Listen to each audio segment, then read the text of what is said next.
রাম মন্দির দর্শনে রেল মন্ত্রকের তরফে বিশেষ ট্রেন চালানো হচ্ছে। এই পরিস্থিতিতে বঙ্গবাসীকে উত্তরপ্রদেশ পৌঁছতে রেল বোর্ডের কাছে বাংলার জন্য বিশেষ ট্রেনের আবেদন জানালো বঙ্গ বিজেপি। আগামী 22 জানুয়ারি যোগী রাজ্যের অযোধ্যায় নয়া নির্মিত রাম মন্দিরের উদ্বোধন করবেন প্রধানমন্ত্রী নরেন্দ্র মোদী। ওই দিন দেশের এবং সমাজের বিশিষ্ট ব্যক্তিদেরই শুধুমাত্র আমন্ত্রণ জানানো হয়েছে। তবে রাম মন্দিরের উদ্বোধনী পরবর্তী অনুষ্ঠান চলবে দীর্ঘ 4 মাস ধরে। এর প্রথম 100 থেকে 150 দিনে দেশের সব বিজেপি কর্মী সমর্থক এবং হিন্দু দর্শনার্থীদের রাম মন্দির নিয়ে যেতে রেল মন্ত্রক দেশের বিভিন্ন জায়গা থেকে বিশেষ ট্রেনের ব্যবস্থা করেছে। এই রাজ্য থেকেও ছাড়বে উত্তরপ্রদেশের রাম জন্মভূমিগামী বিশেষ ট্রেন। পশ্চিমবঙ্গবাসী যাতে একবার হলেও রাম জন্মভূমি দর্শন করতে পারে, তাই ফেব্রুয়ারি মাস ট্রেন চালানোর এই ভাবনা নেওয়া হয়েছে।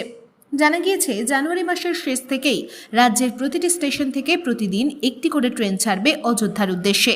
নিখরচায় 875 কিলোমিটার রেলপথ অতিক্রম করে দর্শনার্থীদের অযোধ্যা ধাম স্টেশনে পৌঁছে দেবে এই ট্রেন। রাজ্যবাসীর কথা ভেবে এর আগে বঙ্গ বিজেপি নেতৃত্ব কেন্দ্রের কাছে আবেদন জানিয়েছিল। স্বাভাবিকভাবে যে মন্দির এখন গুগলে 1 নম্বর ট্রেন্ডিং, সেই রাম মন্দির একবার হলেও চাক্ষুষ করতে চান সবাই। তাই যাত্রী ভিড় সামাল দিতেই বিশেষ ট্রেনের কথা ভেবেছে রেল বোর্ড। সূত্রের খবর, ফেব্রুয়ারি মাস থেকে পরবর্তী 100 দিনে দেশের বিভিন্ন প্রান্ত থেকে দর্শনার্থীদের অযোধ্যায় নিয়ে যাওয়ার জন্য প্রায় 1000 ট্রেন চালানো হবে। তবে প্রয়োজনে এই ট্রেনের সংখ্যা আরও বাড়াতে পারে ভারতীয় রেল। নিঃসন্দেহে আগামী বছর হিন্দু দর্শনার্থীদের কাছে হট ডেস্টিনেশন হবে উত্তরপ্রদেশের রাম মন্দির। তাই লক্ষ লক্ষ দর্শনার্থীরা ভিড় করবে বলে মনে করা হচ্ছে। সেই রকমভাবে নির্মাণ করা হয়েছে অযোধ্যা ধাম জংশন রেল স্টেশন।